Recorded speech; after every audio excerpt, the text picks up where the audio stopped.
We hold these truths to be self-evident. All men and women created by you know the thing.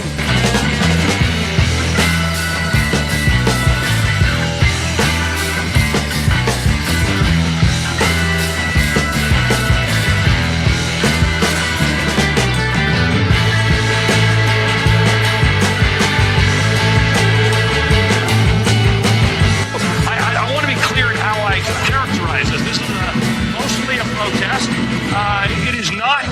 It is not, generally speaking, unruly, but fires have been started. And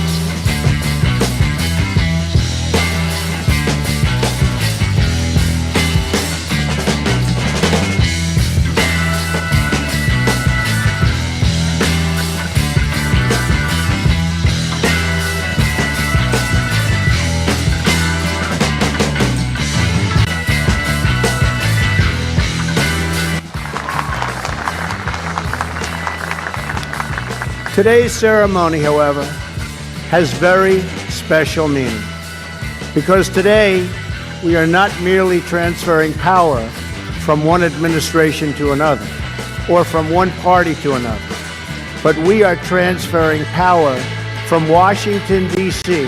and giving it back to you, the people.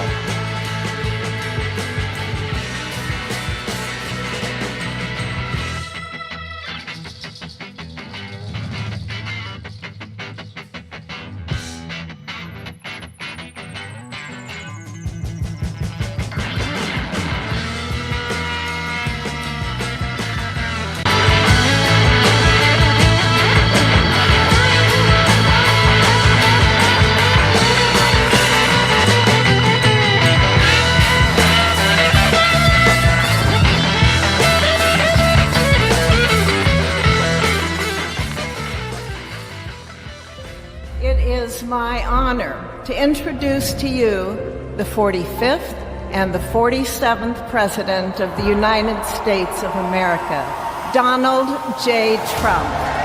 In America, the impossible is what we do best. There is nothing we cannot do and no dream we cannot achieve. We will restore America's promise, and we will rebuild the nation that we love.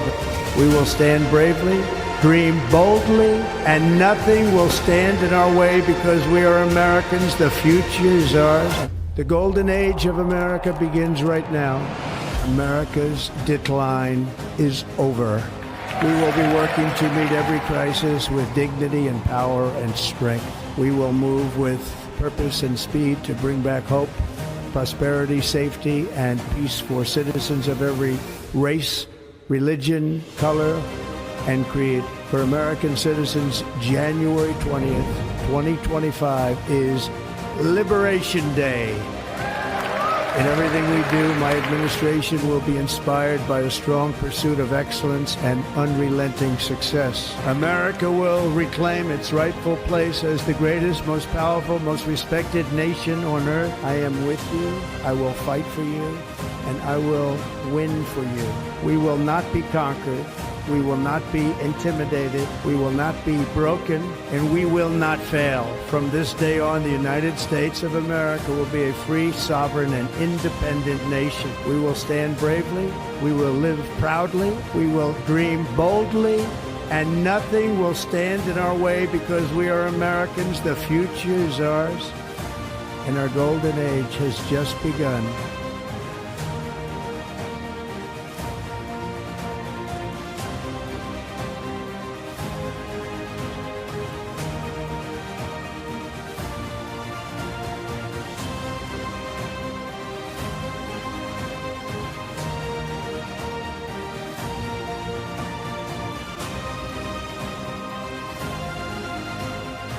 The golden age of America begins right now. Yes, it does. Good evening, everybody. Welcome to episode number 89. Can you imagine that? Number 89 of Just Our Take. We're excited to bring tonight's show to you. We've got a bunch of stuff. I know it's a broken record, but boy, do we ever have a bunch of stuff. And I told David in the pre-show, we missed an anniversary. Did you know that, Dave? I mean, until you brought it up, I did not know that. I can't believe it, actually. Our show in its new format started 1 year ago on January 4th. So how about that? And yes, Marie, only 11 more episodes to go before we hit 100. And at 100, we get to share a very special moment in Just Our Take history with you guys. Hardly funny. All I'm saying is I appreciate that. All I'm saying is I hope the current show, thank you. We do appreciate that. All I'm saying is I hope the current format is better than it was 88 shows ago, for sure. Well, we'll let some people see that, and they'll be able to judge for themselves. So, no, they're still amateurs. That's anyway, lots and lots to do tonight. But why don't you give it your wonderful disclaimer before we get going and get me in trouble? I don't want to get you in trouble. Here's the disclaimer. It's called Just Our Take. This is our opinion. This is our point of view. You may or may not agree. You may disagree. If you do, great. If we think we got it wrong, great. Put it in the comments section. We're willing to learn. We're willing to be wrong. The whole show is based on the fact that there's lots of stuff happening. We see something interesting. We might think of the conspiracy side of it. We get to debate back and forth with each other and share our points of view. At the end of the day, that's just all it is it's our point of view. And boy, oh boy, are we ever wrong. Just kidding. Well, and you know what's funny? Some of this stuff is like the third rail. You can't talk about it, right? Like what happened during 9/11. It's the third rail. We're going there. We're going to go there. Or the moon landing. Third rail. Before we get too far into this, and I don't want to go far astray, but did you see any of the notes recently about 2,400 additional pages were just released. Yes. And they just found 2,400 additional pages on the JFK assassination. Whoopsies. They're probably sitting down on the floor next to the Corvette in Biden's garage. And I don't remember who it was, but there was a member of Congress who said they have seen the papers and there absolutely was 2 shooters. So this is going to be interesting. Yeah. Yep. They just found it. We just found it. I can't believe it. Just trying to muddy the waters. Hey, I'm going to jump in here and give an opening statement because why not? Good evening, America. Welcome to Just Our Take, where we cut through the noise and give you straight talk. Tonight, we're diving into the whirlwind of change sweeping across our great nation under the leadership of President Donald J. Trump. Now, let's be real. In less than a month since the inauguration, President Trump has been moving at a pace that's left Washington insiders and, frankly, many of us breathless. He's not here to play politics. He's here to shake things up, and boy, are we feeling it. First off, let's talk about the executive orders. They're coming in like a high-speed train, each one aimed at undoing what many of us felt were years of overregulation and misguided policies. From the Keystone XL and Dakota Access pipelines to regulatory reforms, Trump's actions are a clear signal. America is back in business. And immigration, oh, what a topic. The president has put a temporary halt on certain refugees to ensure our national security. It's not about closing doors. It's about opening them the right way, ensuring every immigrant is vetted properly. It's about protecting what we hold dear, our safety and our sovereignty. Let's not forget about the economy. Trump slashing through red tape like it's nothing. He's promised tax reform, and with every step he takes, from curbing government overreach to encouraging American manufacturing, you can feel the gears of the economy start to turn faster, promising jobs, growth, and prosperity. Now, some might say this pace is reckless, but from where I stand, it's an urgency of a leader who knows we've got no time to waste. We've seen too much dithering, too much compromise on core values. Trump's approach, direct, unapologetic, and focused on making America great again. He's challenging the media too, calling out what he sees as biased reporting, and he's right to do so. We need a press that questions, not one that parrots. And this is just the beginning. With Trump at the helm, every day is a new opportunity to reclaim our country's direction. So buckle up. This is not a time for the faint of heart. President Trump is steering us into uncharted waters, but if this first few weeks are anything to go by, we're on a voyage towards a stronger, more secure, and economically vibrant America. Stay tuned to Just Our Take as we continue to unpack the changes, because one thing's for sure in this whirlwind, we're all in for a ride, and the storm is here. And that's the opening take. That's well said, John.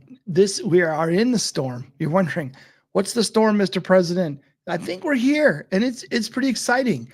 As Elio says, 0 days without winning.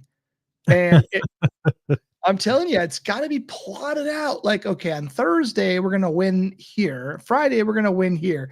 Every lawsuit that comes our way, we're going to win the next.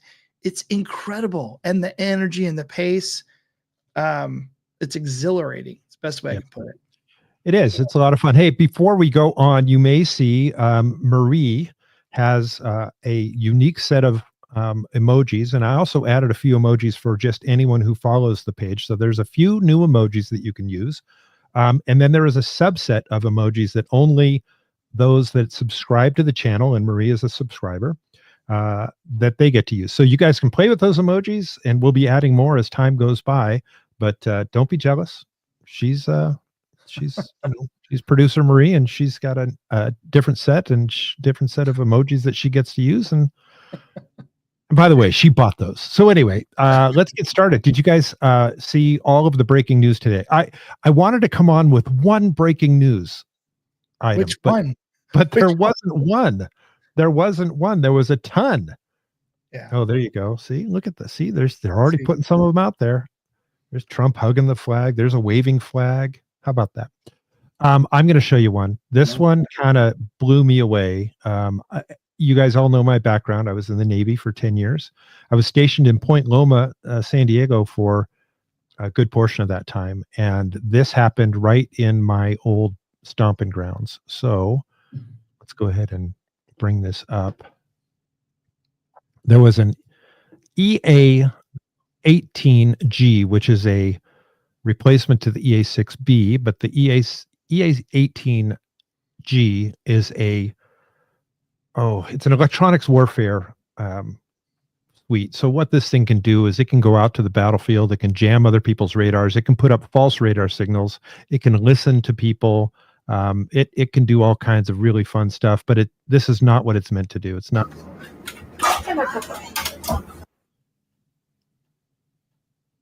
Nope. That's right. It's not meant to do that. It's not meant to do that. I'll bet it's not IP68. I'll bet some of those components didn't do well after that. Yeah, good text. And this is based off the FA-18, or FNA, as some of those people would call it, the FNA-18, but the FA-18, which was a fighter attack plane. This has been modified severely, and now it's just an electronic suite. It does have a backseater, so both the pilot and the backseater were able to eject, and they were picked up by a local fishing boat out of H&M Landing down in San Diego, and then they turned the two people. By the way, they're okay. They're in stable condition at Balboa Hospital, but they turned them over to CBP, who happened to have a fast boat out there, and they quickly launched them out to the over to the Coast Guard station. They also, if you look just to the right there, you can see there's a ship over there. There's also a building right out there. Around the corner from there, there's what they call the biologics program. The biologics program is something that's been going on for a lot longer than they'll admit to. The biologics program is where they have taught dolphins and seals, not the Navy SEALs, the SEALs, the animal. They've taught them how to search out for divers that shouldn't be out there. They're taught to plant and detect bombs. They've done all kinds of things to do amazing things that most of them are top secret and very classified. But the biologics program is right over there. So they had to bring some boats in and create prop wash to push all of the leaking fuel and hydraulic fluid away from those biologics.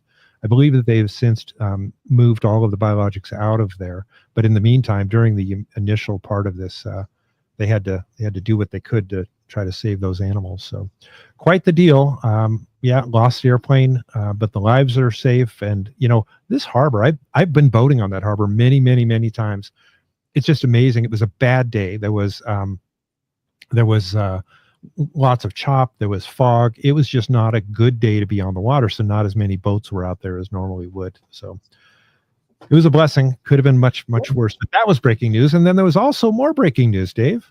And we don't know what caused that crash. We're still Not yet. I guess, not yet. What we do know is that the pilot was on what they call a go around. So maybe something had happened. There's an air base right there across the harbor from that, by the way, Naval Air Station Coronado. And he was on a go around, so he could have taken off and then figured that something wasn't right, and then they ejected. Both of them ejected. By the way, when they say that they're in stable condition, many, many, many people, when they eject, they break their back. They're never the same afterwards. I'm praying that didn't happen. Though, I mean, we're talking to get out of that cockpit. There's literally explosive charges underneath the seats. So yeah, it's not a good thing. And I mean, it's worse than if they had landed in the water like that. But Of course. Yeah. it's very violent. It's a very, very violent exit from the unplanned exit. So Unplanned. Okay, that's a horrible breaking news item. Yes. What else do you have? I hope it's lighter. No, go ahead. You can take this one. No, I don't have it. You go. Okay, here it is. It's on stage right now. This is a great one. We're here today because we have filed charges against the state of New York. We have filed charges against Kathy Hochul. We have filed charges against Letitia James and Mark Schroeder, who is with DMV. This is a new DOJ, and we are taking steps to protect Americans, American citizens, and angel moms, like the mom standing right behind me, who you're going to hear from in a moment. New York has chosen to prioritize illegal aliens over American citizens. It stops today. The only thing more awesome than that would be if she said they were criminal charges, but this is a step in the right direction, and we have to be patient, let the process work through the courts. But she basically said, you stand down, cease and desist, or else I'm suing you that you have to comply with federal law, or else. Exactly. And that's what they're doing. And you know, there was a whole bunch of court wins today, and we're not going to go through all of them because there's just too many of them. You know, when they said you're going to get tired of winning, it's not that we're tired of it. We just can't keep up with all the winning. Yeah. You can't offer a buyout to people who don't want to work. What? Turns out you can. Turns out another court said, not only can you do that, but you don't have jurisdiction over this type of a ruling. You can't make that ruling. Yeah, it's kind of beautiful, but you know, beautiful. We'll get there. So I'm going to play you a video, and this one goes back to DOGE. I know that we're still there on the DOGE, but by the way, do you see all the things that they're finding? And the more they find, the more the freak out happens. There's a video I'm going to show you about Anderson Cooper totally losing his cool, which is pretty funny. So let's go ahead and show this one. This is not Anderson Cooper losing his cool. This is another person explaining exactly what Elon is doing, and he likes to say that he's doing the same thing that he did over at Twitter. So, is he carrying a sink? He is carrying a sink. All right, let's debunk the New York Times. If you want to understand what Elon Musk is doing now to the federal government, all you have to do is look at what he did at Twitter. In October 2022, Elon Musk bought Twitter for $44 billion and molded it in his own image. He focused on mass layoffs, on reducing real estate footprint, and on pushing employees to resign so that he could cut back on payroll and real estate costs. Now he's taking those same tactics to the U.S. government. Just look at the email that the federal government recently sent to its workers, offering them a buyout to leave the government. It echoed a similar message that Elon Musk sent to Twitter employees in November 2022 with the exact same subject line. Musk uses an approach to his businesses called zero-based budgeting. He's now started to use that tactic in government and say basically government spending needs to come down to zero and line items need to be added back one at a time. And some of the same people that Elon Musk used during his Twitter takeover are now being deployed to help cut costs at the federal level. So it's worth asking, how successful were Elon Musk's tactics in reducing costs at Twitter? While he's cut costs in slashing back budgets and reducing headcount by around 80% of people, corresponding revenue has also gone down. Its valuation per investors has declined significantly from the $44 billion that Musk paid for the company in 2022. And what happened to those who were late? They're very selective with their information. And the goal is to push a certain narrative to get you to think that what Elon is doing with the government is bad. But they say, hey, if you want to see what he's doing with the government, just look at what he did with Twitter when he took it over. So yes, he cut a bunch of staff that was unnecessary, and he cut unnecessary cost down. If we apply that to the government, that means more taxpayer savings, more money for us to get our government out of debt. But that's not it. All they told you is that revenues have decreased. So let's go back specifically to what he said.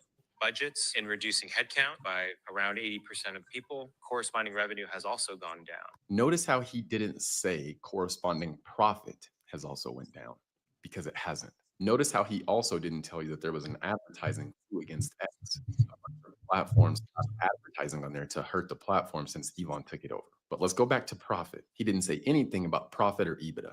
Let's read this. Start at the bottom paragraph. In 2021, Twitter reported adjusted EBITDA of about $682 million and about $5 billion in revenue. That was the last full year before Elon took the company private. Hey, David, just for the audience that may not be as business savvy as you are, could you explain EBITDA in brief? Before interest, taxes, depreciation, and amortization. I mean, that's the earnings before you take all your deductions, essentially. So, okay. Thank you. Not many people are up on the EBITDA thing, so I just thought it was something that you say when you get in trouble. EBITDA. Private. Now let's that's go to the all, top. folks. X reported to investors 2024 adjusted earnings, basically adjusted EBITDA, right, of about $1.25 billion and an annual revenue of $2.7 billion.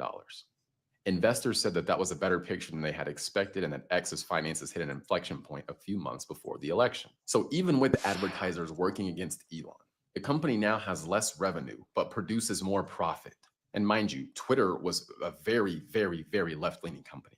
Over 96% of political donations from Twitter employees went to Democrats. It was a very left-leaning company.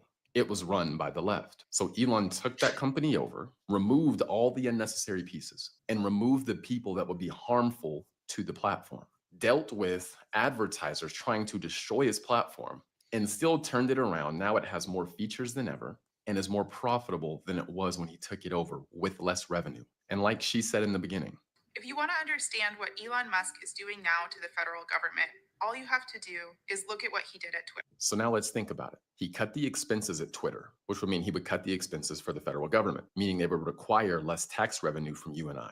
He then made Twitter much more profitable. If he makes the federal government much more profitable, that means more access to pay off our debts, and then more access to provide services for the American people. Twitter has greatly benefited from Elon Musk, and our federal government will do the same. The less expenses our government has, the less tax revenue they need to collect from you and I. The less tax revenue you and I pay, the more money we get to keep in our pockets. And the more profitable the government is, the more they can reinvest back into the American people rather than just paying debts.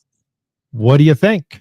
That's such a crazy way to think about things. So if you're more fit, you cut waste, you're more efficient. It doesn't mean save your way. You can't save your way to prosperity running a business, by the way, but you can cut out the things that are impeding prosperity, cut out the waste, the fat, and focus on the things that actually work. By the way, I actually really enjoy using X today, as you probably know. I'm sure you know. Yep. I actually find it incredibly useful, far better than I did before. And there are a lot of features today that are really useful. And I'll tell you, I just started using Grok, which I was laughing at first. Elio was like, I used Grok for this and Grok for that. And I was laughing. And then I went to go use Grok and I said, wow, this is really, really good. The qualitative and quantitative summaries are pretty amazing. So if Elon, apply that same mindset to what's happening in our U.S. government, then I love what the ending of that was. That means less cost to run the government, means they don't have to collect as much in taxes, which means we get to keep more of what we earn, which isn't that what people talk about all the time anyways? Let us keep more of what we earn. And by the way, look at how much, I mean, just, it was funny. I didn't clip it today, but earlier today, people were asking, well, I want proof. I mean, you can't just come up here and say that you cut those things. You can't just say it. I want proof. I want proof. So in the morning briefing by, what's her, Kathleen Levitt? Oh, you're talking about our press secretary. She came out and said, okay, you want proof? Here it is. Any questions? Like, now shut up. Caroline Levitt. Yeah, you got threw me off with the Kristen. I'm like, wait, that's not her name. Caroline Levitt, 27 years old, superstar. Yeah. So anyway, great stuff there too. I mean, she is absolutely nailing it, and they're coming up with all of these cuts. They're finding things that no one ever thought that they were going to find, and the more that they find, the more that they expose, the louder the left gets. And we've got, again, a couple of things that I want to show you. But right now, Jim Jordan. We all love Jim Jordan, right? Love Jim Jordan. What he had to say. Mr. Chairman, instead of stopping the stupid spending, Democrats attack the guy who's exposing it. I think the taxpayers of this country would just as soon we stop spending their money on dumb things. Like what was the example from USAID? Some transgender comic in Ireland spending money on Bert and Ernie and Big Bird on Baghdad TV. I think they would prefer we not do that. Elon Musk is exposing in the federal government exactly what he exposed at Twitter when he purchased Twitter. What did we find out there? Big government was pressuring big tech to censor Americans. You don't have to take my word for it. We had the Twitter files. Oh, and we also had someone else in big tech send a letter to this committee and tell us exactly what they were doing. Mark Zuckerberg said the Biden administration was pressuring us to censor. We did it. We're sorry. We won't do it again. Told the whole world that in a letter to this committee. So Elon Musk is now doing that for the federal government. We think that's a good thing. And to understand the fundamental difference the left has with us conservatives. Democrats believe it is the career elected bureaucrats who are supposed to run the country. We don't think that's the way it's supposed to work. We actually think it's the people who put their name on a ballot who get elected by we the people who make the decisions. And the guy who got 77 million votes on November 5th says he wants Elon Musk working for him, the elected member who heads the executive branch working for him, every bit as much as the federal employees, the people in Treasury who are supposed to have all the answers, or in USAID who've been the career officials, working for him to expose stupid things our government is spending money on. And the Democrats are going to attack that guy? Go ahead. Go right ahead. But we know the real consequences of having this administrative state, these bureaucrats run things. We got two witnesses here who've lived it. Miss Wade and Mr. Smith. They're here to tell about how that had some impacted their business. So I appreciate the chairman having this hearing. This is exactly the kind of hearing we have to have. And I appreciate the work the president and his team are doing to expose the stupid things bureaucrats spend the hard-earned money of the people we get the privilege of representing. I yield back. And Jim Jordan never minces words, right? He doesn't. And I was having an adult beverage with a couple of friends I hadn't seen for a bit yesterday evening. And of course, after a while, that topic comes up, and it was a kind of a frowny Elon Musk statement. And I said, what I never hear is about, so you're frowny facing Elon Musk. I'm just trying to paraphrase what he actually said. But I'm just curious, like, what do you think about the things that were exposed? And, oh, you mean like he's got access to all of our tax records now and our social security numbers? No, I'm talking about the way the money was being spent and who was benefiting by it. Well, I don't know about that. I just know he's trying to shut down social services and food for kids and foreign aid for people that need it. Like, that's the problem. And you'll never see it on mainstream media news because they got cut too, by the way. And so people that now it's this mantra about anti-Musk.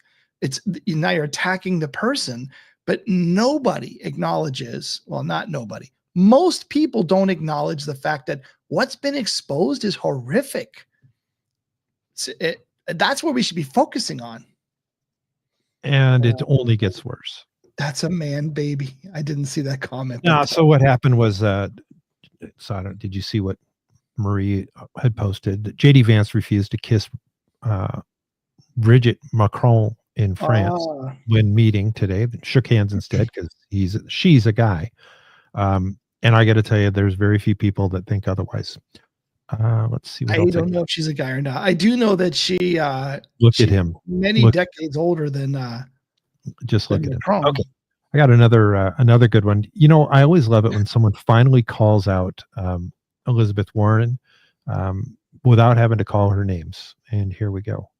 We are at an unprecedented moment. Our financial systems are facing huge risks from the economic chaos of President Trump and his co-president, Elon Musk. President Trump ran on this. I mean, he said, we're going to look for wasteful spending across our government. We're $36 trillion in debt, y'all. That's not only fiscally irresponsible, it is actually morally irresponsible. And the difference in this administration and the last administration is that President Trump is actually the final arbiter. And it's interesting that none of you had anything to say over the last 4 years when it is clear that our commander-in-chief was not in command. And if we're going to use the term co-president, then let's go back and say co-president Jake Sullivan, co-president Ron Klain, co-president Jill Biden. I mean, it seems that some of the biggest decisions were made during the president's afternoon nap time. And so I just think we need to be a little bit more honest about what's been laid out and what's actually occurring. Wow. Thank you, Katie Britt. Wow. Jill Biden, co-president Jill Biden. My favorite quote from co-president Jill Biden. Good job, Joe. You did it. You said all the things. Yeah. Yeah. You read everything on the list. Good job. Good job. You made it without pooping your pants. But you know, she's right though. I mean, they are up in arms and they're throwing everything at the wall to see what sticks. And hey, Pat, thanks for joining us. Welcome aboard. I've got another one here. I know it's shocking that I've got another clip, but this is Anderson.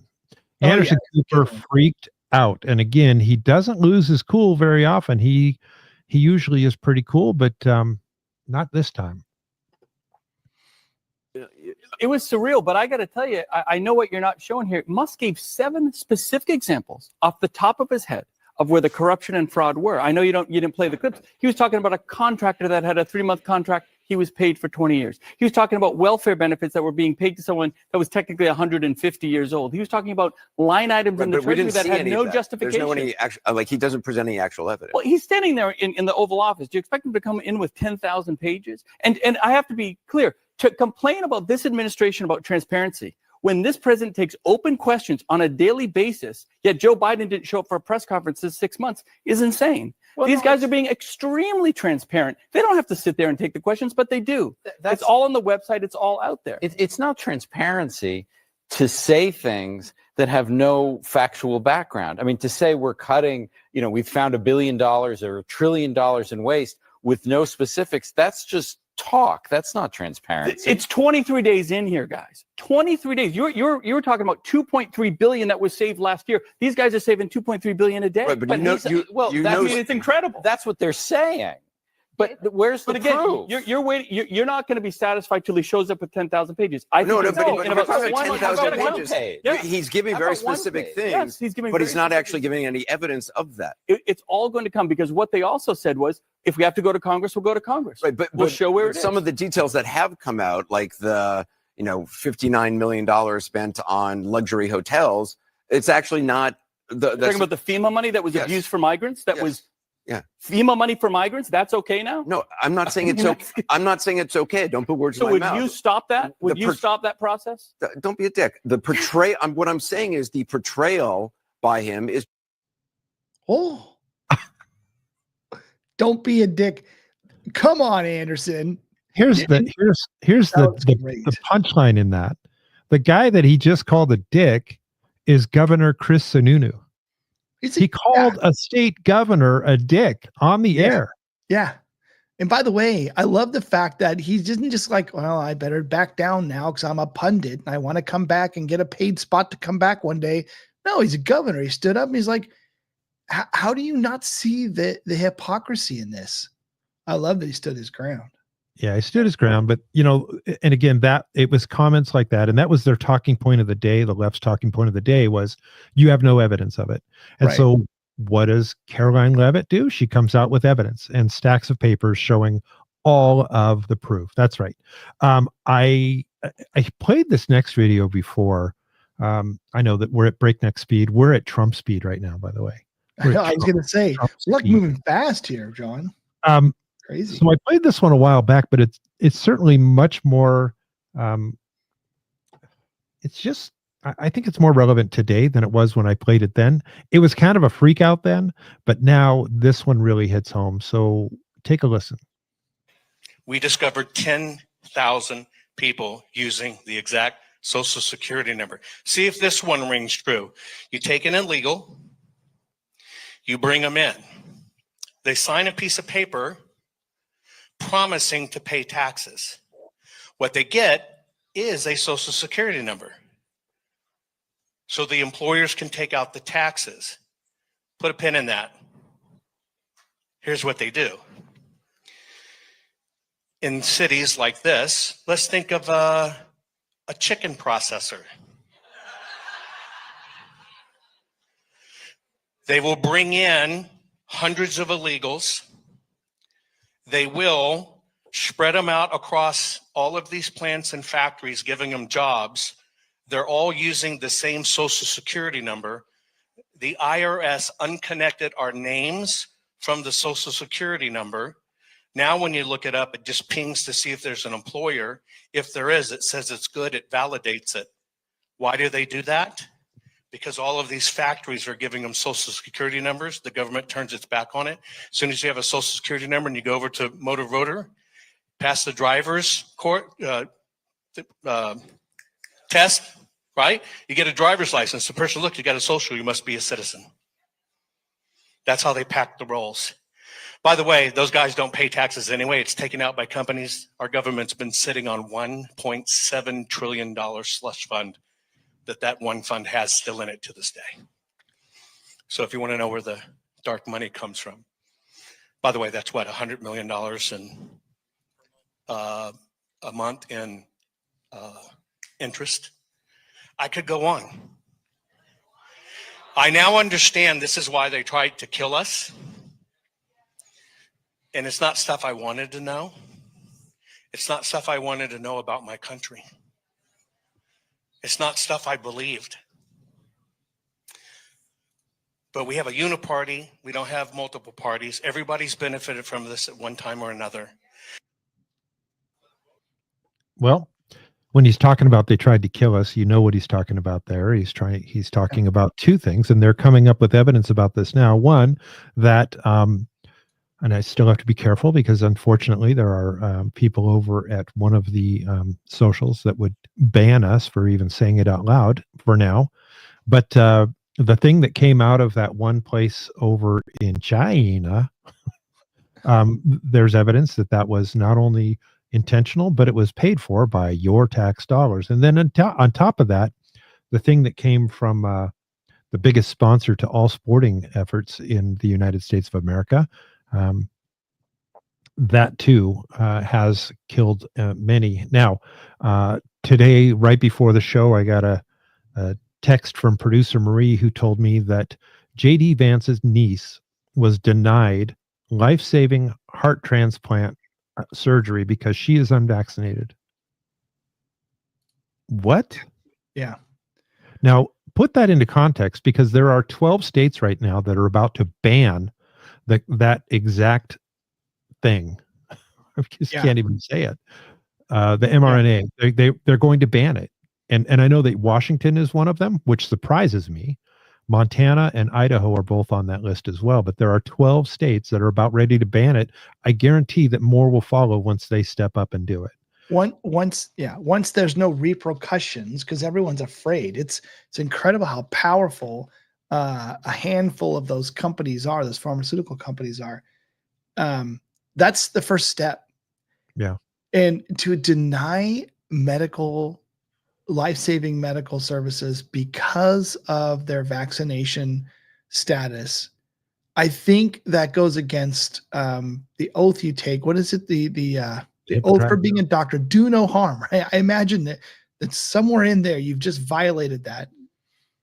Well, but they also still have their paycheck to worry about, and if they don't follow the rules, then they won't be getting their stipends from and their ski trips and their their trips to Aspen and all that other stuff. They won't get all of those if they don't play along. But I'm gonna make a bold prediction. Please. I'm gonna make a bold prediction. My bold prediction is, it is proved at some point that the claims were deliberately, it was fraudulent. It's deliberately presented with fabricated and there's a word for it. There's a scientific process. They didn't follow the scientific process properly. It wasn't peer reviewed properly, and they lied, and it was fraudulent, and therefore they will lose their immunity protection and they will be exposed. And then we'll see what happens next when the lawsuits begin. That's my bold prediction. I can tell you, Mrs. John is very upset about that whole prospect of the lawsuits, because there were many of us that held our ground and said, absolutely not. And these people are now going to get a lawsuit because they could have stood their ground. They could have not done it. They didn't. They went ahead and did it. And I don't know. I have a little bit of a different take on that one. Anyway. The lawsuits don't necessarily have to come from people that were injured, although I imagine they will come from those folks as well, but from government entities who spent trillions of dollars buying the equipment that was sold fraudulently. That's my bold prediction. Fair enough. And you know what? Either one or both could be right. I'm not discounting that. I think it'll happen, and I think it's kind of a shame either way. The whole thing, when it all comes out, people are going to be angry. But it's that time of the show where we make sure that we thank Steel Rebel Design for sponsoring the Just Our Take show. Steel Rebel Design makes all of the hats, cups, hoodies, shirts, you name it. If it's got a logo that says Just Our Take or Make America Great Again with the Just Our Take on the back, then she made it over there. Kim and company over at Steel Rebel Designs. They did we'll call this the OG or the old school Just Our Take shirt. They do that for us. They also do the fight shirts. That's the one you see in the opening mantra here, or the opening segment of the show. And this wonderful new Make America Great Again hat on snow camo. It's white on snow camo. We also have a brand new, and it's gold on snow camo. That one looks pretty epic. And then we have the dark MAGA, black on black. Those can be found down below in the description. So if you just click on the link for hats or merch, you can get to the Just Our Take show at Steel Rebel Design. If you use the code Just Our Take at checkout, she'll give you a 10% discount off your first order. So thank you to the great folks over at Steel Rebel Design, Kim and company. We greatly appreciate you. And if you'd be so kind at this moment to give us a thumbs up on whatever program you're watching us on. Thumbs up or an affirmative. And if you're not following us yet, give us a follow. We will definitely earn your time. I got a couple more fun things. How about did you see that that Donald Trump has been in talks with both Putin and Zelensky this week? I didn't know he was talking to Zelensky. Really? He did. He talked to both of them. How did I miss that? And I think we're super close to a peace deal. I really do. I think we're so close to a peace deal. And thank you, good Texan, for the vets. That's right. So I see it in here in my screen. It just says for the vets, and over there it says thank you, vets. But anyway, sorry. So anyway, it's pretty exciting. I believe that there's going to be a peace deal shortly, which it's long overdue. I mean, they're estimating that there's over 1 million people that have lost their lives now because of this tragic war over there, and that just doesn't need to happen. But on top of that, this video, if all of the other DOGE stuff hasn't got you angry to begin with, let's just put Tucker Carlson on stage. And I had a meeting in a ski resort in the Alps, which is probably the most expensive town in the world. I was not there to ski, for the record. But the whole town is Ukrainian. All the visitors are Ukrainian. And they're rolling into Air Maze and dropping $1 million in an afternoon. All through Europe, you see this. The richest people are the Ukrainians. That money is ours. It belongs to me and you and every other American taxpayer. That's where it's going. Second fact, not guess, fact is the Ukrainian military is selling a huge percentage, up to half of the arms that we send them. Half. And I'm not guessing about this. I know that for a fact, not speculation. And a lot of us winding up with the drug cartels on our border. This is a crime, what's happening. Our intel agencies are fully aware of this. You tell me they're not profiting from this. Of course, you think CIA is not profiting from this? Yes, they are. Can't prove that, but I believe that. But they don't know this. I know this, but they don't know this. They know this. No one is saying it. Like, no American seems aware of this. We're sending these arms to Ukraine, billions of billions, hundreds of billions of dollars, and it's being stolen and sold to our actual enemies. Like, what the? Well, what the? What the? You know what was coming next? What the Yeah. front door? That's what he was going to say. I love Tucker more now, even that he's not on Fox, because I think he's just able to be him. He was Yep. him on Fox, but he's much more. But the one thing I will say that's still true, he's very dramatic, and I just like the folks all the way on the other side of the spectrum. Sometimes it feels like it's a big bold claim without any receipts, and I like him better when he brings the receipts. Are you doubting that? Are you doubting what he just said? Am I doubting that it's possible? No, I'm not doubting it's possible. In fact, I believe it's probably possible. But this is just, you can say whatever you want, right? He says, "I know this for a fact." Okay, I like you, Tucker. Can you show us how you know that for a fact? He can't. And I'll tell you why. Because it's called sources and methods. Okay. We've talked about his background here on the show before.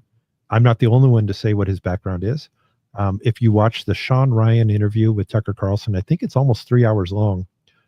If you watch that show with a very discerning eye and listen to the words that are said, you'll understand why he cannot disclose how he knows. But I believe him, and I believe him for a couple reasons. I've seen videos of Ukraine, and these people are rolling in the money. They're all, they're driving some really nice cars. If you look at Zelensky has a $35 million mansion in Miami. He has several other mansions throughout the world. $35 million mansion.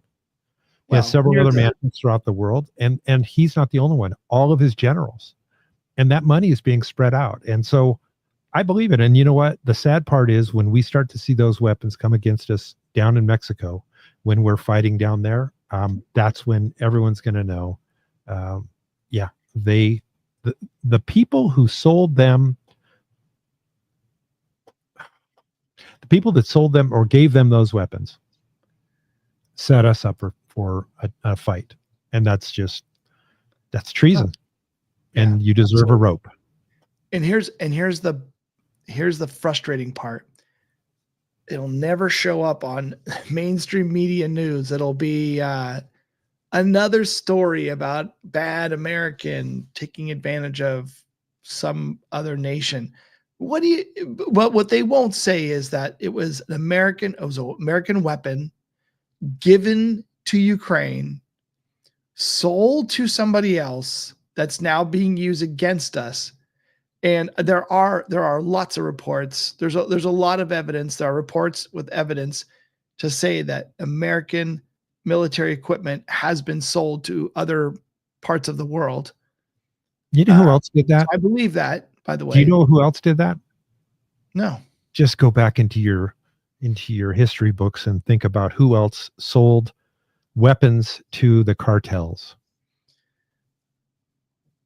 Barack Obama. Yes.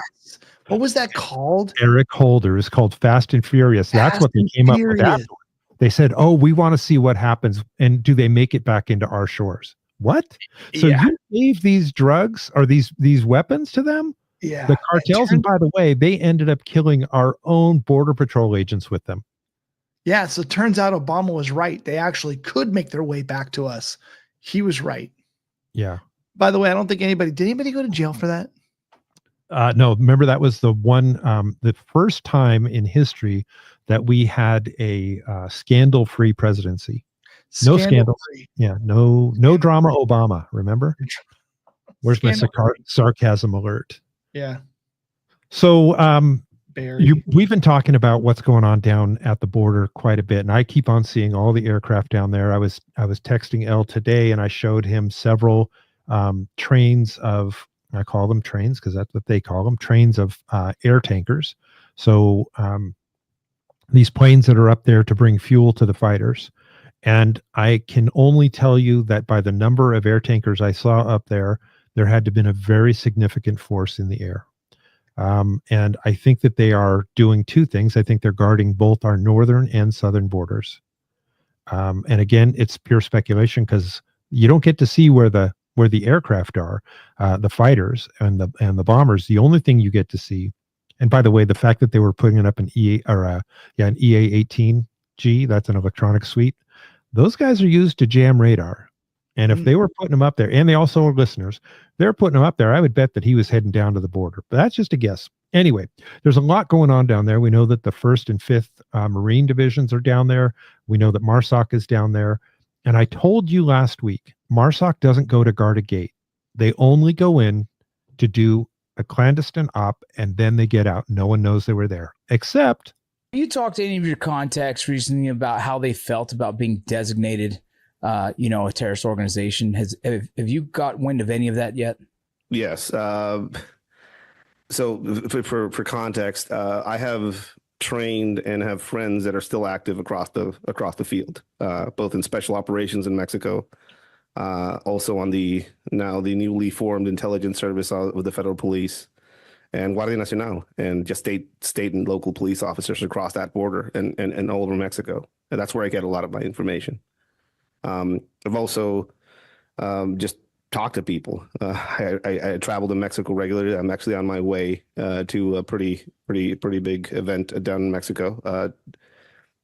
What I've heard, the rhetoric that I hear from everybody is, number one, that designation has threatened the government more than it has threatened any cartel members.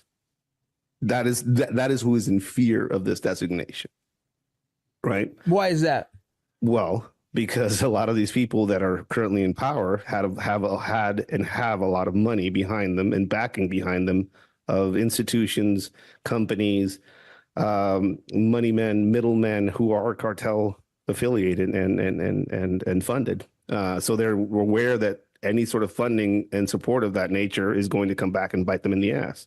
Wow. So they're afraid of the past. They're also very much aware that you as a country have a walking encyclopedia of who is corrupt and who isn't in the form of El Mayo Zambada. The going rhetoric within government circles is that we've already seen the first covert military operation by the United States in Mexico. You hear that? What? Wow. I told you, MARSOC doesn't go down to guard a gate ever. Yeah. Ever. Here's the rest of it, then we'll talk a little more. And that was the arrest of El Mayo Zambada. Really? That is kind of the narrative in some of these circles, that this has already happened, that there's already been an intervention in Mexico. So he is one of the cartel leaders, the Sinaloa cartel leaders in Mexico. And our I'm guessing it's our MARSOC people, because we know that they were down there. They went in, grabbed him, and got out. And you didn't hear about this anywhere because they didn't make any noise about it. They just grabbed him, brought him out, and who knows, maybe he's one of those really dangerous people over in Gitmo right now. I don't know that to be true, but it would make sense. I'll let the rest of this play out. Let it go. Yeah, it's and great. If it was, I'm not saying it was or wasn't, but if it was, it was a pretty strategic and pretty devastating one for the Sinaloa cartel. Wow. Okay. Wow. And so sorry, going back to what you were saying a second ago. I love the fact, first off, I hope it did happen. I love the fact that it probably did happen.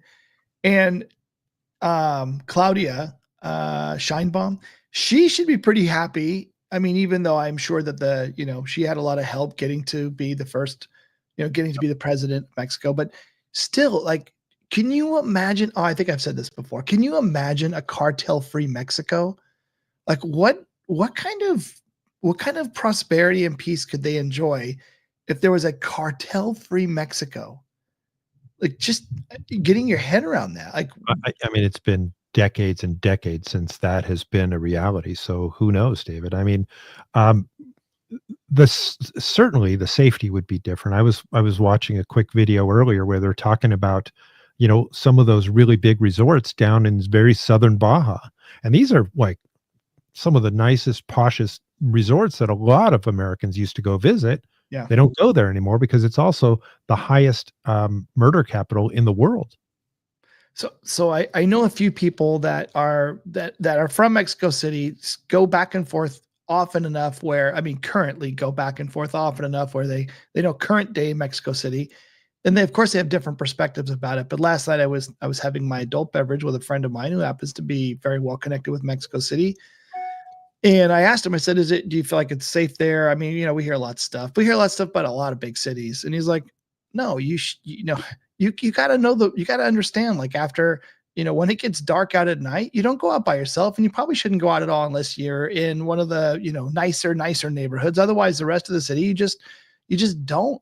And if you do, then, you know, if you're, especially, and he talked about, if you're a woman and you go out, or a young girl and you go out, you might never come back. He's like, you just don't do it. I'm like, it can't be across the whole Mexico City. He goes, well, there's some areas just like in every other city where, you know, the wealthiest people live, but you look how they live with the gates around their properties and the cameras everywhere and the armed guards. And but I'm even like, we that don't have that here. That won't even stop the cartels, though. I mean, most of what's happening, like when you go down to some of the resort towns, and Mexico City is certainly not a resort town, but when you go to the resort towns, that's, you know, the outskirts of the resort towns, because there's a lot of, you know, drug trafficking and things like that in those areas. And some of these people go to these resorts and they say, hey, I'm going to get myself some of that, whatever it is that they went down there to get.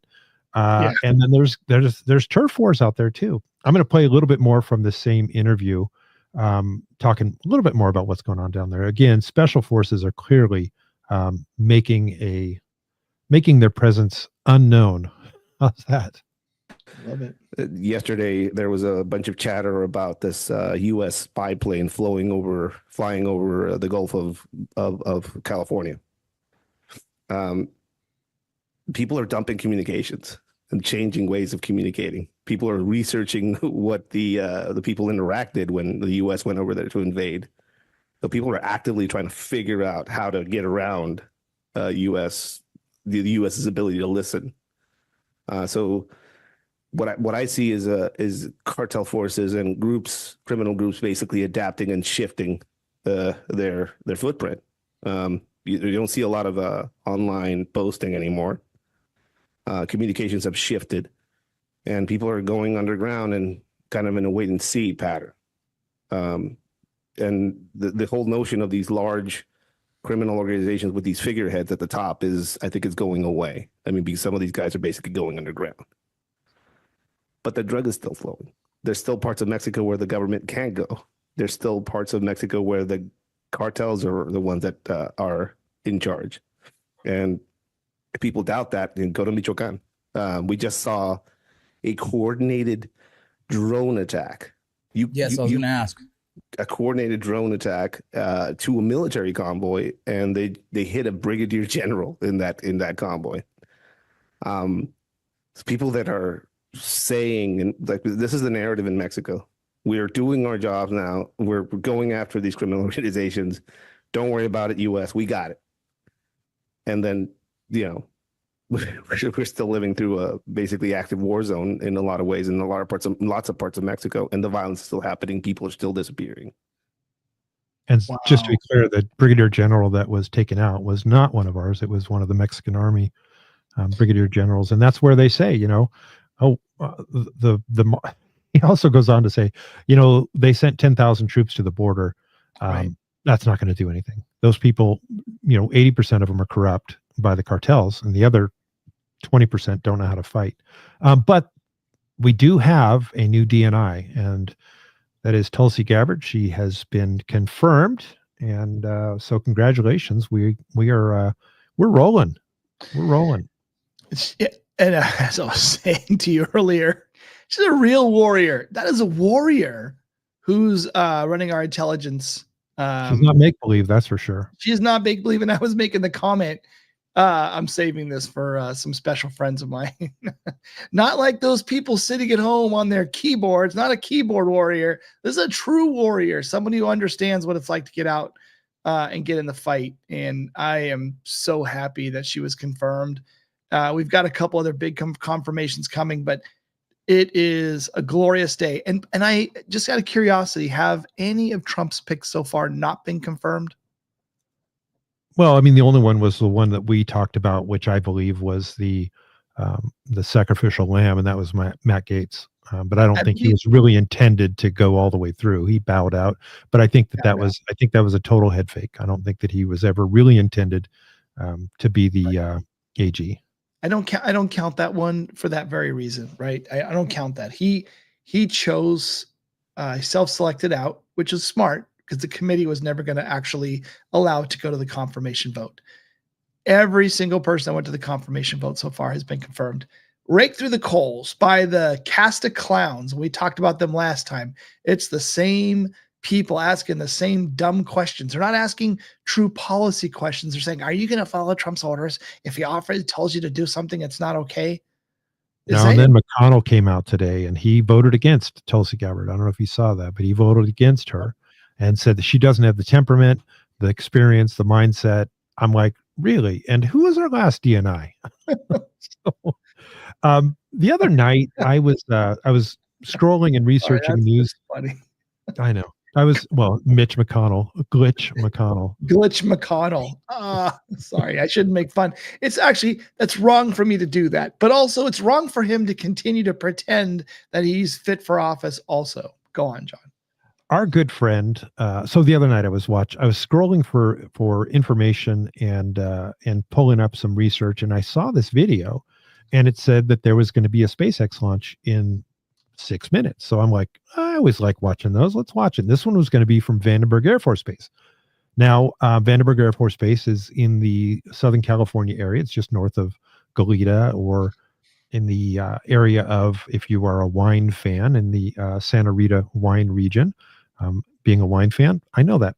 Anyway, so I text our friend of the show, Mike, and Mike didn't answer me. And I'm like, Mike, it's going to launch in 2 minutes. He didn't answer me, but he sent me this about 10 minutes later. Check that out. There's the rocket. Holy cow. Look at that. Look at that beautiful rocket.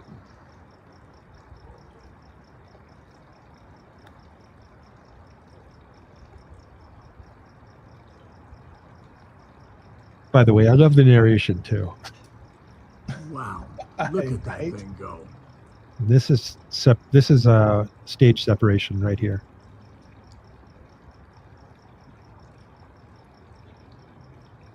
Look at that. Look at that. Look at that. Isn't it magnificent? Look at that. Look at that. Great? Beautiful, beautiful rocket. I saw the same thing, by the way. I've seen this clip show up, so it's making the rounds. Yeah. Wow. Check it out. So, first of all, it is it's super impressive. I can tell you that the first time, because we lived right next door to Mike back in the day, and the first time we saw one of these things launch, we were all freaked because, quite frankly, this is exactly what an ICBM reentry would look like. And none of us knew that there was a launch at Vandenberg. In fact, this was early on in the SpaceX timeframe. So we didn't really know. We just saw this. We're like, okay, well, I love you. Goodbye. We didn't know. But yeah, but the thing I really like about this, I really like that. I mean, Mike's passionate. He's a great guy. We love that when he comes on the show. He's always, got something great to say, but he's also just such a good guy, and his passion. He's just, you could hear it in his voice. He was really thrilled about that. He called me up afterwards and just said, "Thank you so much for giving me the heads up." Yeah, that was Mike, friend of the show, Mike's video he took just the other night during the SpaceX launch. So pretty cool. That is cool. That's, yeah, how exciting. Let's see. Winning. I know, right? Winning. Yeah. There's another one going up, I think today or tomorrow. Excuse me. I have a couple more, and then I got a couple more clips to do, and we're getting close to that time, right? Yeah, we are. And just while you're getting the next one ready, I just want to say Chelsea Clinton denies that she got the 84 million from USA. Of course she does. She didn't say where she got it. She just said, I deny that. Where's your evidence, Chelsea? Actually, we have evidence you didn't. You got it. Right. Yeah. Okay. So we were talking earlier about some of these lawsuits, and we are also talking about when is the media ever going to be held to account. And I think the media is about to be held to account. Sorry, I have to. Oh, it did that to it. Doggone it. It made it little tiny. So let's just see if I can't bring it up and maybe you guys can see it. So Donald Trump, back when there was a couple of journalists who, I said journalist with air quotes, who wrote a story about the Russiagate thing and how Trump was spying and, or, he was doing all of these terrible things. Yeah, terrible. Sorry, it's so small, folks. But anyway, and the two writers, I think they were New York Times writers, they won a Pulitzer Prize. And Donald Trump said, you know what, this is garbage. And then when it came out that it was, New York Times and Washington Post writers. So when it came out that they were not actually telling the truth, and they knew that they were lying, Donald Trump said, Pulitzer, you guys either need to repeal their awards, or I'm going to sue you. Well, they said, go ahead and sue. So he did. And let's see. It's always a surprise, right? I can't believe he sued. Yeah. So a Florida appeals court just rejected the Pulitzer Prize Board's motion to dismiss the defamation lawsuit Donald Trump filed against them for awarding the New York Times and Washington Post for the Russia interference hoax. The president has met his burden of establishing jurisdiction to proceed with his asserted claims that the non-resident defendants acted with actual malice or reckless disregard for the truth by knowingly conspiring with the Florida resident defendant to defame the president. Therefore, the trial court correctly denied the non-resident defendant's motion to dismiss the president's claim over the asserted publication of defamatory fake news. The winning doesn't stop. The winning doesn't stop. It's great. And, we talked about this before. What Trump's going to use this money for, right? I mean, I don't know if he wins financial there, he's asking them to take the awards back, but sorry, it got me thinking about every one of the lawsuits where he's trying to undo some of the things that have been done that have harmed him, harmed his family, where there is money involved. All that money is going to get poured into the most luxurious, incredible presidential library ever. Every single penny of it paid for by lawsuits. I guess this one's a little different because it's just about correcting an error. But John, there is only a few ways that people can be rewarded for their good deeds supporting the cabal. And, book deals are one of them. Biden's going to get a movie deal, it sounds like. But the Nobel Peace Prize filmed in Gitmo, filmed at the YMCA, but Pulitzer Prizes, the Nobel Peace Prizes. I mean, these are just some of the ways we say thank you to people who are, supporting the cabal. This next video, it's interesting. It's a long one. I'm not going to play the whole thing. We'll just get in enough to where you can get the feel for it. I can drop a link to the original video in the chat so you guys can have that. But here you go. The children and Jill Biden's role in that organization? So in 2017, Jill Biden was elected as chair of the board of directors of Save the Children. Save the Children is one of these NGOs that supposedly is supposed to be providing aid and comfort to these children that need a home, or they need to find refuge. That they're the ones that's going to coordinate a sponsor or an adult figure that where they can take the child that says, yeah, my parents abandoned me, or I've been raped, I've been assaulted, I've had a really bad life. Save the Children comes in, they act as that humanitarian aid foundation, they take the child in, and then they try to coordinate the delivery of that child to a so-called sponsor in America, or a sponsor in some third world country that can actually take custody of that child and provide that child with a better life. And Jill Biden was appointed as chair of the board of directors in 2017. And on April 25th of 2024, Save the Children was raided for trafficking children out of Guatemala into America by the Attorney General of Guatemala. Not just Save the Children, but there was 5 NGOs total that were also raided simultaneously with Save the Children, but Save the Children being the kingpin. Save the Children in 1985 was working with Ghislaine Maxwell. In 2003 was working with the Clintons. In 2012 was working with the Obama Foundation. In 2017 was working with Harry and Meghan from the royal family. Pretty much every single person that was on the Epstein list, if we were to assume, we would get the Epstein list, we would assume who was on it. Almost every single person that was on the Epstein list at some point did some type of promotion with Save the Children. Or Save the Children.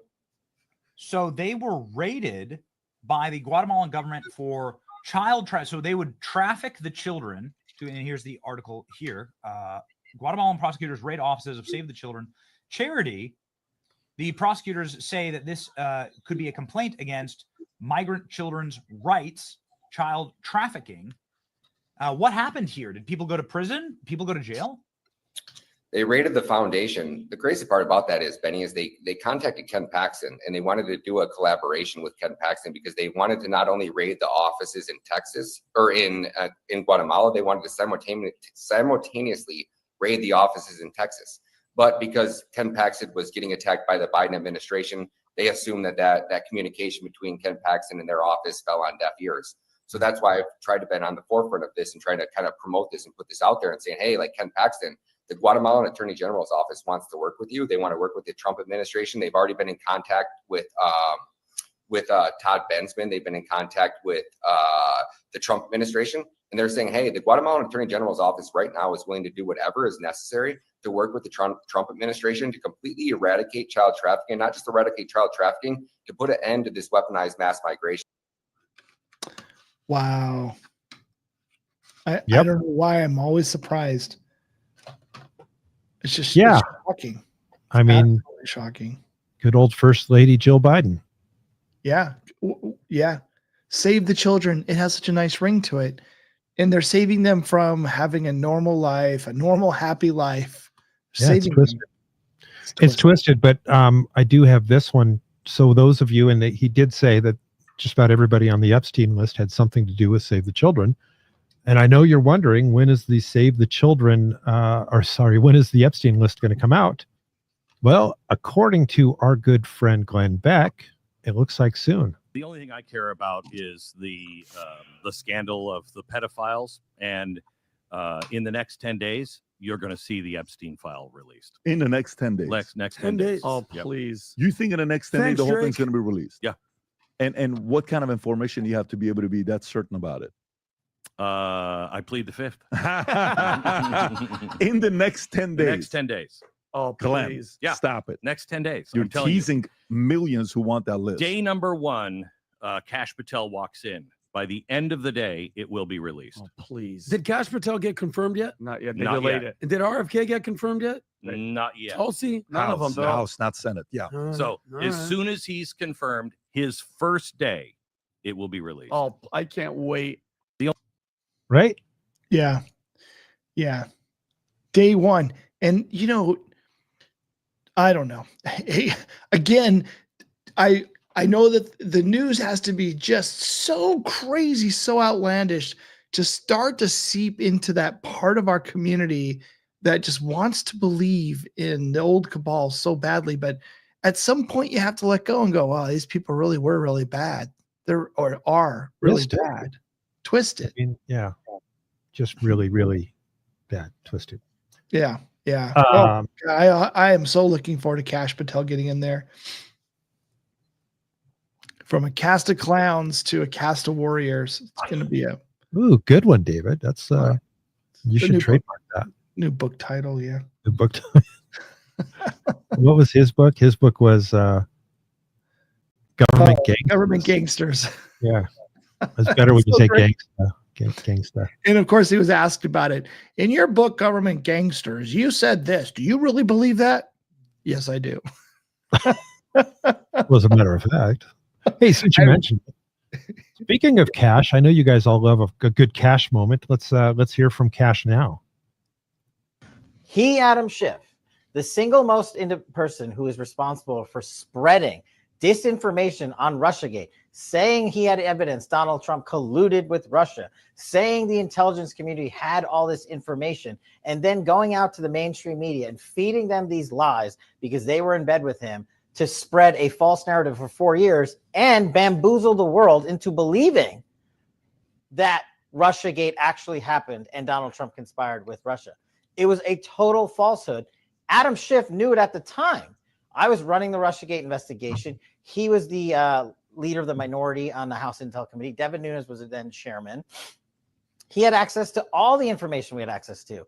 The transcripts are the best example. The 60 some odd transcripts that I took at depositions of cabinet secretaries, Intel officials, DOJ, FBI, Fusion GPS, all the like.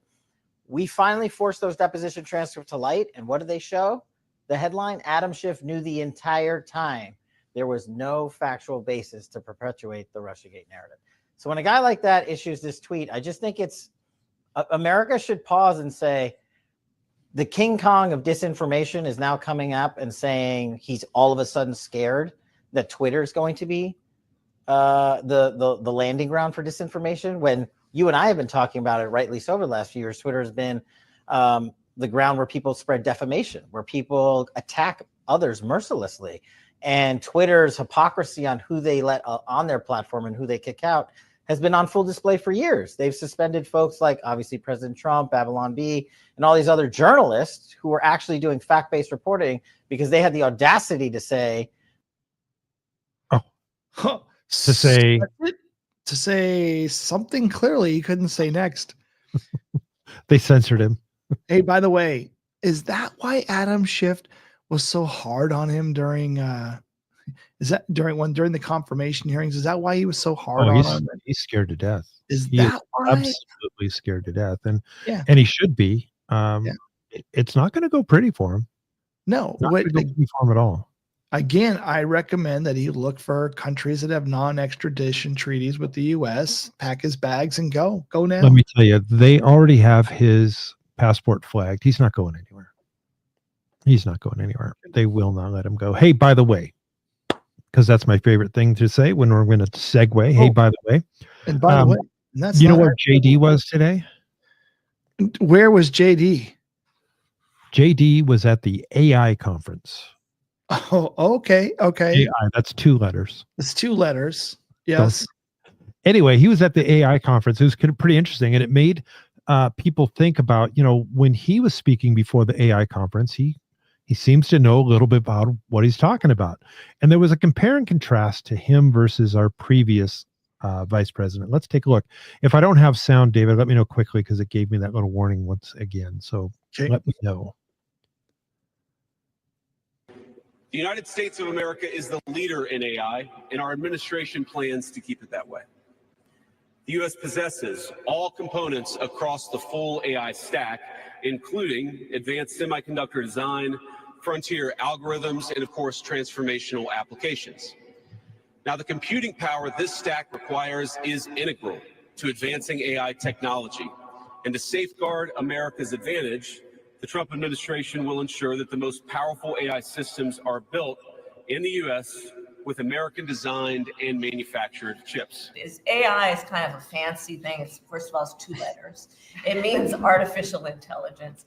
But ultimately what it is it's about machine learning. And so the machine is taught. And part of the issue here is what information is going into the machine that will then determine, and we can predict then, if we think about what information is going in, what then will be produced in terms of decisions and opinions that may be made through that process. It's 2 letters, and it stands for artificial not insemination. Intelligence, artificial intelligence. Can you imagine? We seriously dodged a bullet. For 4 years, we had the dumbest person as vice president this country has ever seen. Well, at least documented history this country has ever seen. And She was being held up to be the president of this country. Unreal. It goes back to, we know without a question that she would not have been the president. But you know what? I love seeing JD just in command. Like, I understand this. I love it. Yeah, hard to believe someone was worse than Dan Quayle. Well, Trump did come out today. He was asked, or maybe it was yesterday. I saw that little clip where he was asked, is JD the next president? And his initial answer was no. And of course, then if he qualified it, like, we have to see how things go. But I thought it was really interesting. It was a very quick answer. It's like, maybe he's not the one being groomed for that. He is. I mean, he, as far as his time in office, he doesn't have a whole. Look, we don't need another Obama. Okay, we do. Obama was fast tracked and pushed into the position, and we don't need another one. By the way, Dan Quayle, I've seen him after office. Several interviews with him. He's actually a very intelligent man. I think that if you were on stage 24/7, and you probably weren't ready for prime time, because frankly, he was not a great speaker, you're going to catch people saying stupid stuff. And, go back and look at some of our earlier and even tonight's show. There's going to be some stupid stuff that we say. It just happens. So, listen, breaking John Bates. John Bates was one of the judges that has blocked Donald Trump's actions here.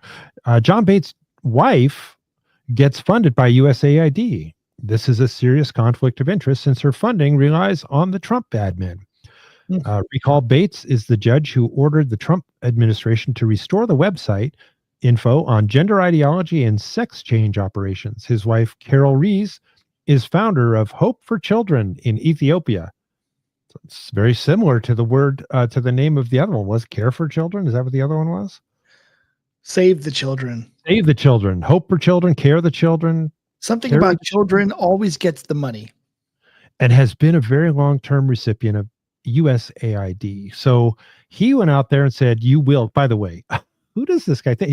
He's a district court judge, and he came out and said, you will reinstate these or I will throw you in jail. He thinks he's going to throw the president of the United States in jail. That's delicious. John, this guy was sitting at home and his wife went off on him and didn't start yelling at him. I mean, look, you saw him. He didn't look necessarily like someone who's going to stand up with a backbone. His wife was going off on him for hours.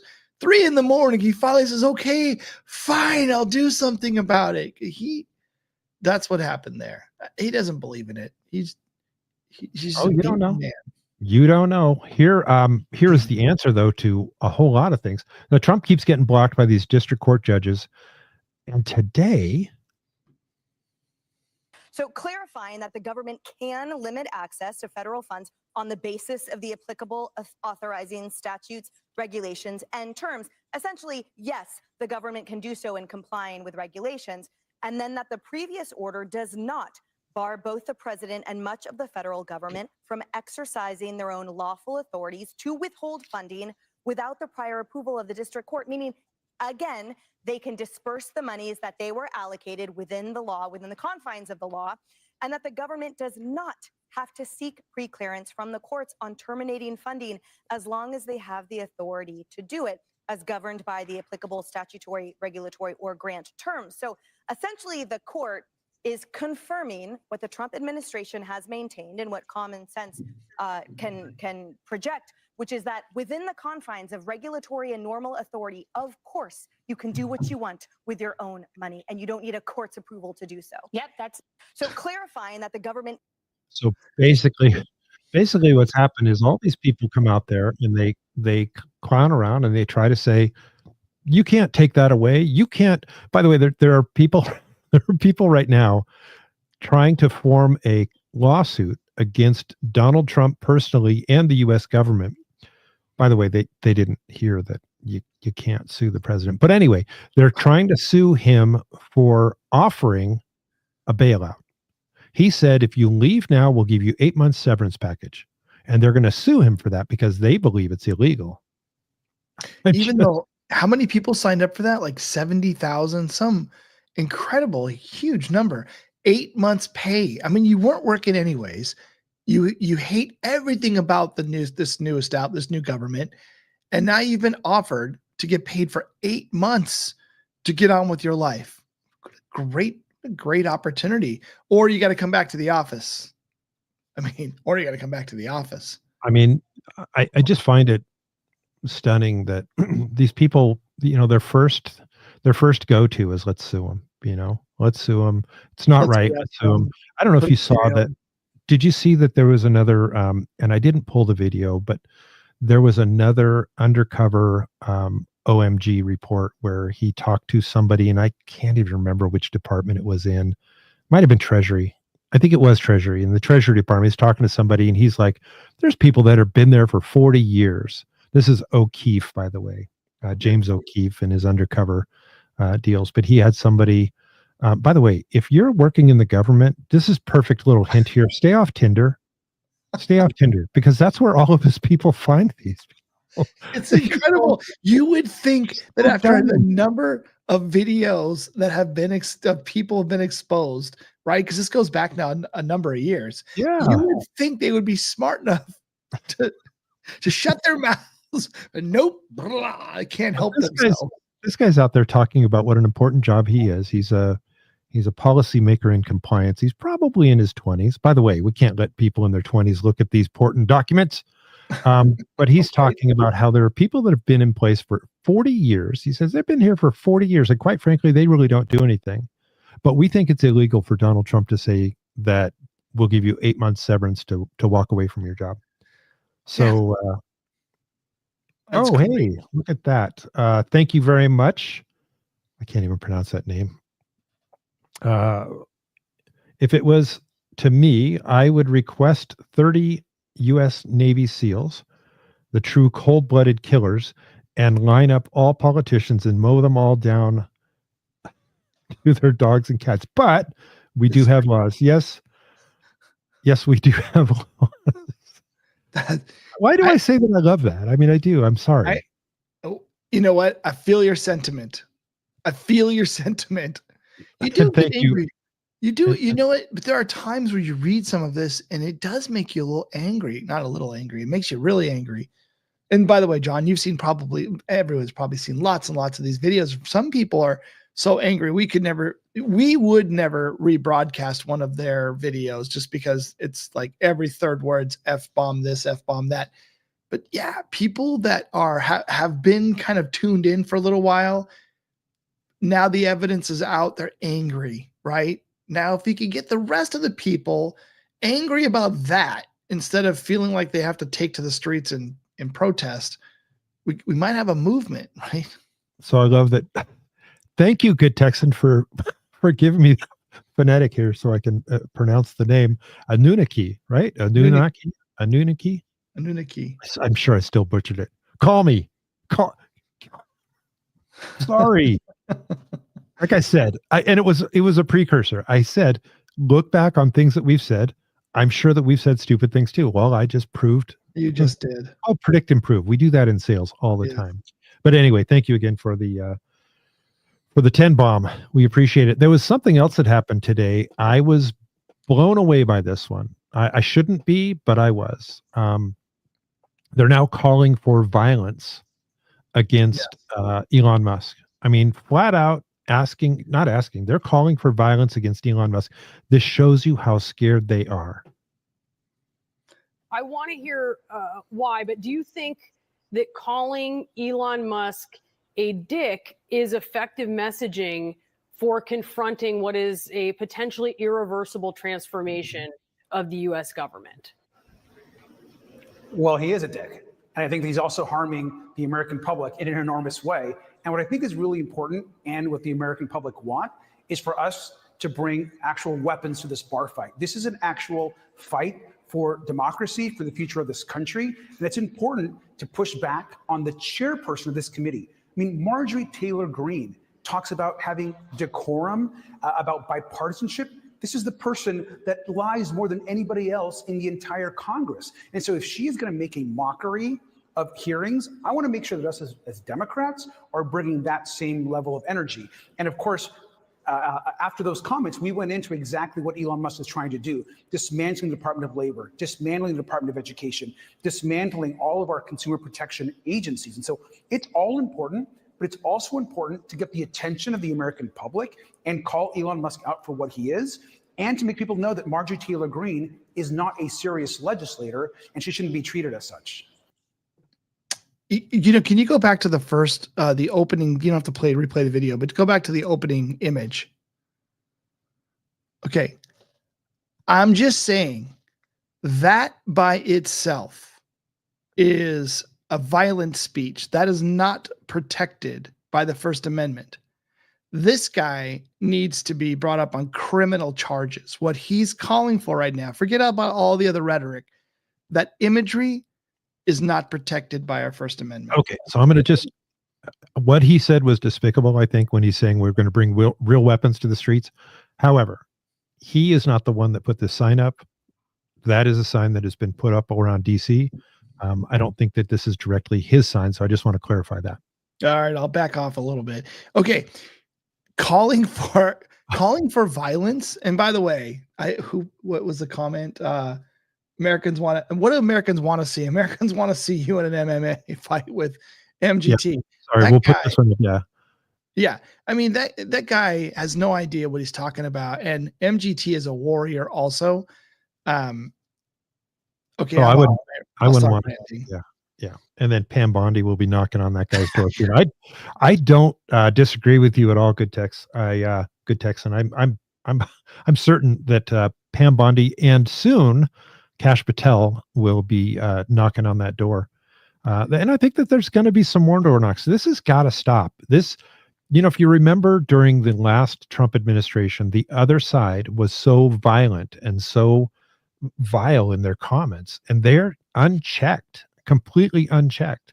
The good news is that there's fewer of them, because a lot of those people have come over to, and I won't even say the Republican side, they've come over to, we'll call it MAGA or just, the American side. There's a lot of people that have changed their viewpoint and said that, you know what, I think that Donald Trump has got a lot more that I agree with than not. I don't still like the way that he communicates, but common sense. But it's common sense. I may not like it, but it's common sense.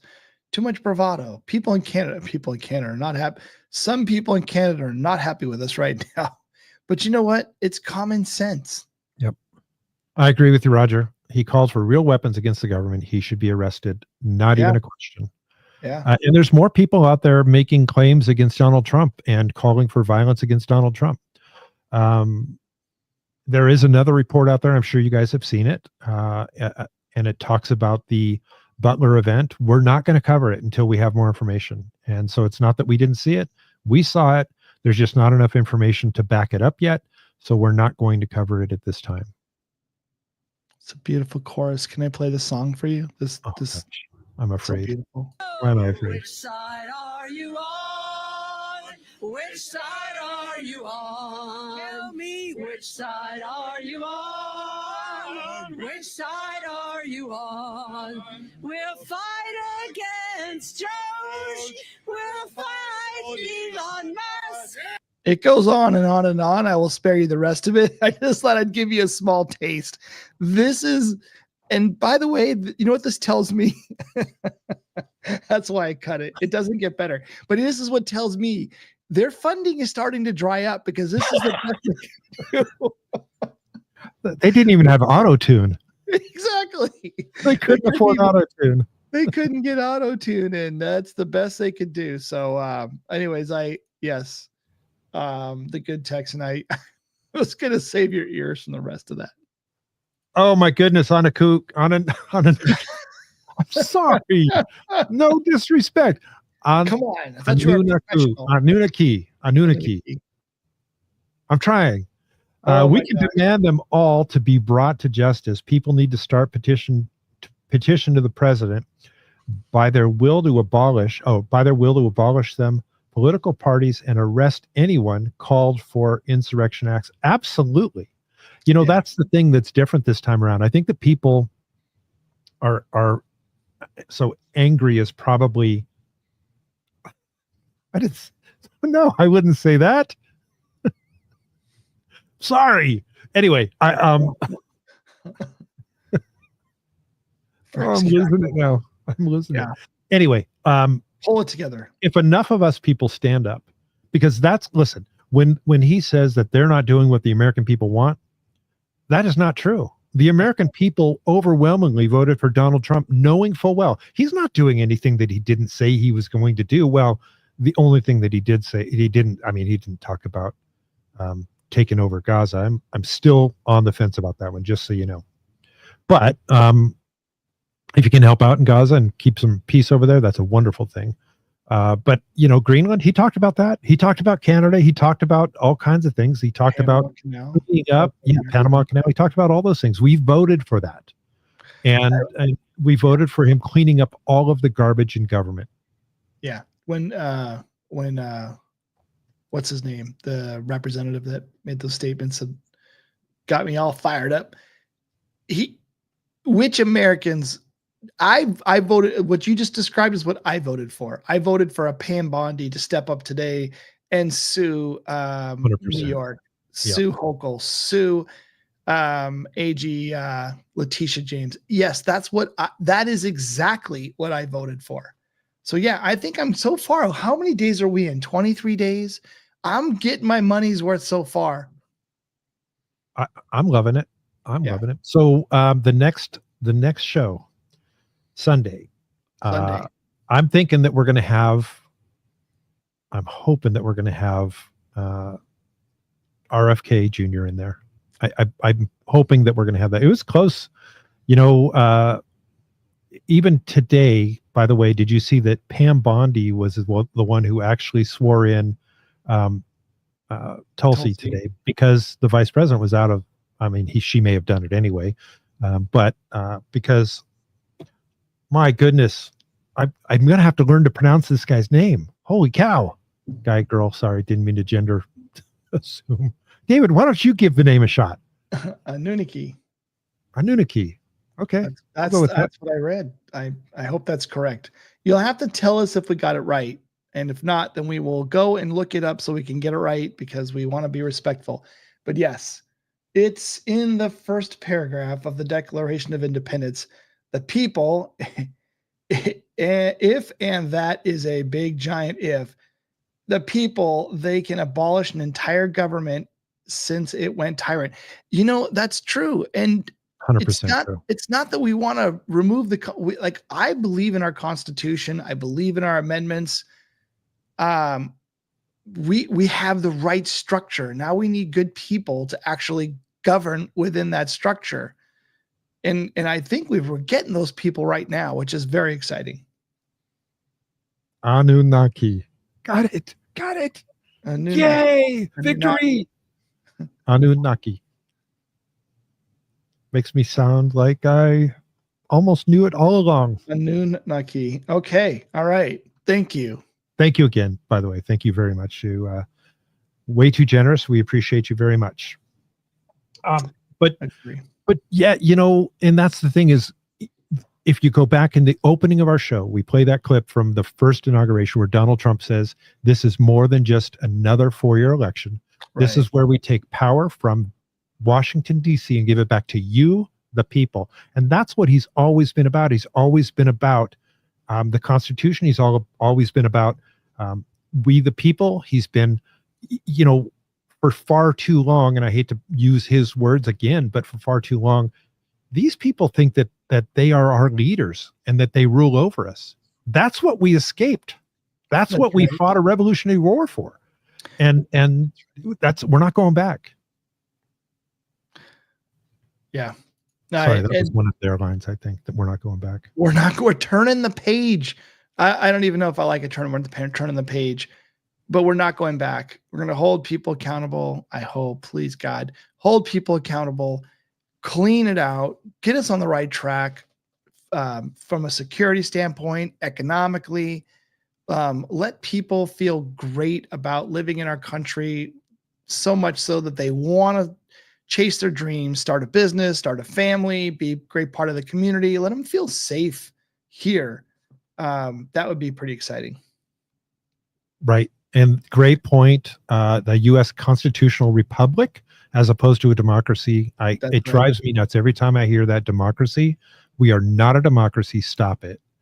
That's Make right. me slap that democracy off your face.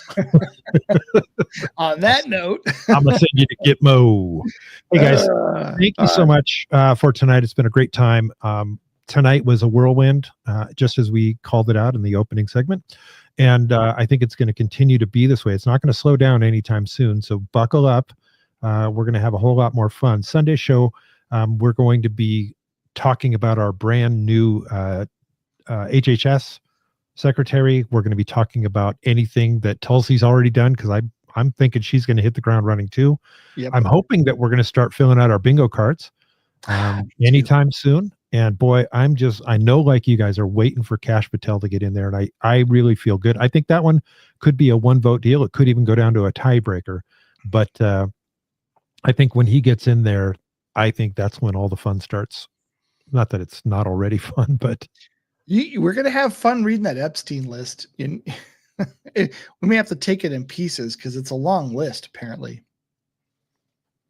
Yes. Also, the Constitution was founded against all political parties. Yeah. Yeah. It's not a concept, not an idea. Remember that. Right. You're right. And too many people have, forgotten it. And again, when we allow them to believe that they are our leaders and they forget that they are our servants, that's not okay. That's not okay on any planet. And that's where it all starts going bad, is that they think, for some reason, that they think that they're our leaders. They're not, and we have to put them back in their place. And when we do that I know that the Good Texan has been very active in talking to our senators and congressmen. He's also spurred me on, because I know this stuff. I know you need to get involved. You need to get in their face, and that's one of those things where you got to just take the time and do it. So that's what we're going to say. Maybe we'll publish a list of all of your local numbers here. Not tonight. I'm not going to find it tonight. Anything else to add to us, Dave?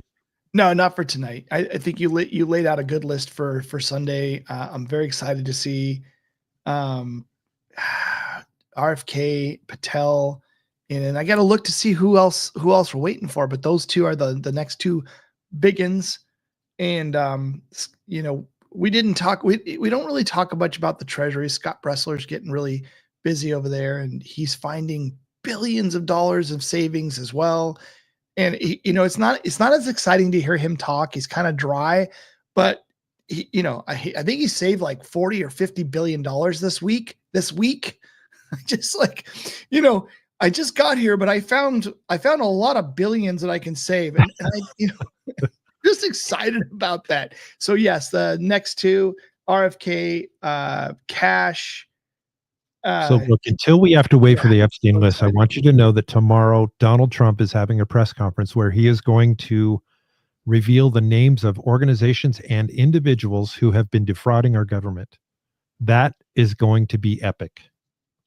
On that note, thank you very much. God bless you. We love you all. Thanks for being here. We will see you on Sunday. Make sure you tell your friends that if you haven't done so already. What will we do with this moment? Have a good night. How will we be remembered? Look at the opportunities before us. This election really isn't about the left versus the right. It's about we, the people, choosing our government and the choice between freedom versus tyranny. Nobody has a chronic disease burden like we have. Why are we allowing this to happen to our children? Ultimately, the only thing that will save our country is if we choose to love our kids more than we hate each other. What is going on here is deeper than politics. It is deeply spiritual. We are being called to rise above the hatred and the fear and the evil. We need to remember above and beyond that we must love our neighbors, that we must treat other people as we hope to be treated. You want to be a rebel? You want to be a hippie? You want to stick it to the man? Show up on your college campus and try calling yourself a conservative. America is going to reach heights that it has never seen before. The future is going to be amazing.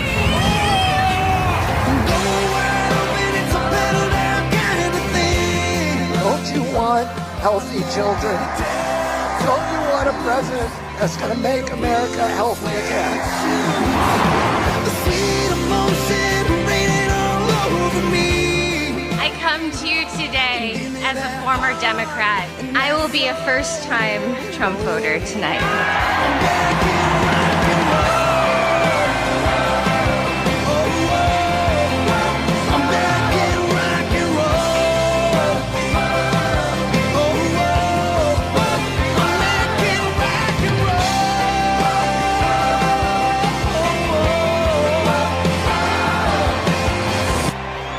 The people dreamed this country, and it's the people who are making America great again. Making rock and roll.